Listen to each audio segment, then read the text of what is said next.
ಸರಿಗಮ ವಿಜಯರವರ ನನ್ನ ಒಡನಾಟ ಸುಮಾರು 3.5 ದಶಕದ್ದು.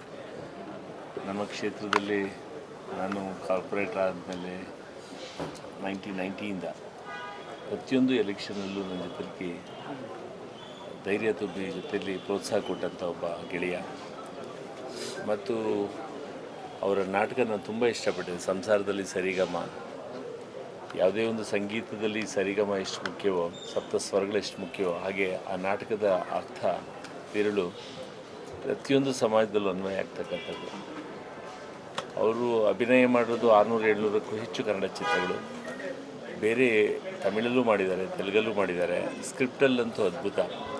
ಜಯಂತಿಯವ್ರ ಸಿನಿಮಾ ಆಗಲಿ, ಟೈಗರ್ ಪ್ರಭಾಕರ್ ಅವ್ರ ಸಿನಿಮಾ ಆಗಲಿ, ಎಲ್ಲ ಸಿನಿಮಾಗಳಲ್ಲೂ ಅವ್ರ ಜೊತೆ ಕೆಲಸ ಮಾಡ್ತಾಯಿದ್ದದ್ದು ನಾನು ಕಂಡಿದ್ದೇನೆ. ಮತ್ತು ಸದಾ ಹಸನ್ಮುಖಿಯಾಗಿ ಬೆಳಗ್ಗೆ ಎದ್ದ ತಕ್ಷಣ 4 ಗಂಟೆಗೆ ಅವರು ತಪ್ಪದೆ ಮೆಸೇಜ್ ಬರ್ತಾಯಿತ್ತು. ನಾನು ಮತ್ತೆ ಬೆಳಗ್ಗೆ 4:15ಗೆ ನಾವು ಪರಸ್ಪರ ಮಾತಾಡ್ತಾಯಿದ್ದೆ. ಮೊನ್ನೆ ಆಸ್ಪತ್ರೆಯಲ್ಲಿ ಟಿ ವಿನಲ್ಲೆಲ್ಲ ಅವರು ಕಾಲವಾಗೋದ್ರು ಅಂತ ಬಂದಾಗ ನನಗೆ ಡೌಟ್ ಬಂದು ನಾನು ಹೋಗಿ ಆಸ್ಪತ್ರೆಯಲ್ಲಿ ಮಾತಾಡಿಸಿದೆ. ರಿಯಾಕ್ಟ್ ಮಾಡಿದ್ರು.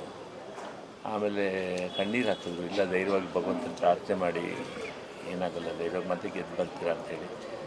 ಮತ್ತು ಅವರ ಜೀವನವೇ ಒಂದು ರೀತಿಯಾಗಿ ಬಹುಶಃ ಆರೋಗ್ಯ ಕೆಡದೆ ಇನ್ನೂ ಹೆಚ್ಚು ನಾಟಕವನ್ನು ಅಭಿನಯವನ್ನು ಮಾಡ್ತಾಯಿದ್ರು, ಸಿನಿಮಾಗಳು ಮಾಡ್ತಾಯಿದ್ರು.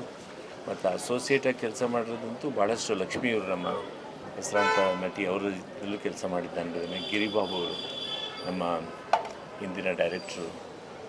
ಬಹುಶಃ ಅಂತ ಒಬ್ಬ ನಟರನ್ನ ಕಳ್ಕೊಂಡು ಇವತ್ತು ನಟ, ನಿರ್ದೇಶಕ, ಸ್ಕ್ರಿಪ್ಟ್ ರೈಟರು ಮತ್ತು ನಿರ್ದೇಶಕ, ಇಂಥೊಬ್ಬ ಮಹಾನ್ ಒಬ್ಬ ಗೆಳೆಯರನ್ನ ಕಳ್ಕೊಂಡಿದ್ದೇವೆ.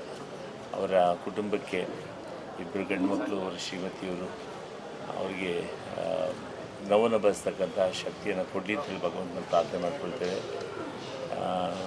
ಮುಂದಿನ ದಿನಮಾನಗಳಲ್ಲಿ ಅವರು ನಮ್ಮಲ್ಲಿ ಉಳಿತಾರೆ, ನಮ್ಮ ಮನದಲ್ಲಿ ಇರ್ತಾರೆ. ನಮ್ಮ ಕ್ಷೇತ್ರದಲ್ಲಿ ಅವರ ಒಂದು ರಸ್ತೆಗೆ ಹೆಸರಿಡಬೇಕು ಅಂತಕ್ಕಂಥದ್ದು ನಮ್ಮ ಗೆಳೆಯರ ಅಭಿಪ್ರಾಯ ಇದೆ. ಖಂಡಿತವಾಗ್ಲೂ ನಾವು ಕುಟುಂಬದ ಹತ್ರ ಮತ್ತು ಸ್ಥಳೀಯ ಶಾಸಕರಾದ ಗೋಪಾಲ ಇವ್ರ ಮಾತಾಡ್ತೇವೆ. ಖಂಡಿತವಾಗ್ಲೂ ಅವರ ಅಜರಾಮರ. ಯಾಕಂದರೆ ಯಾರೂ ಭೂಮಿ ಮೇಲೆ ಶಾಶ್ವತವಾಗಿ ಉಳಿಲಿಕ್ಕೆ ಸಾಧ್ಯ ಇಲ್ಲ. ಆದರೆ ಅವರ ನೆನಪುಗಳು ನಮ್ಮ ಜೊತೆ ಇಲ್ಲಿ ಉಳಿಯುತ್ತೆ. ಅವರ ಆತ್ಮಕ್ಕೆ ಶಾಂತಿನ ಕೊಡ್ತೇನೆ.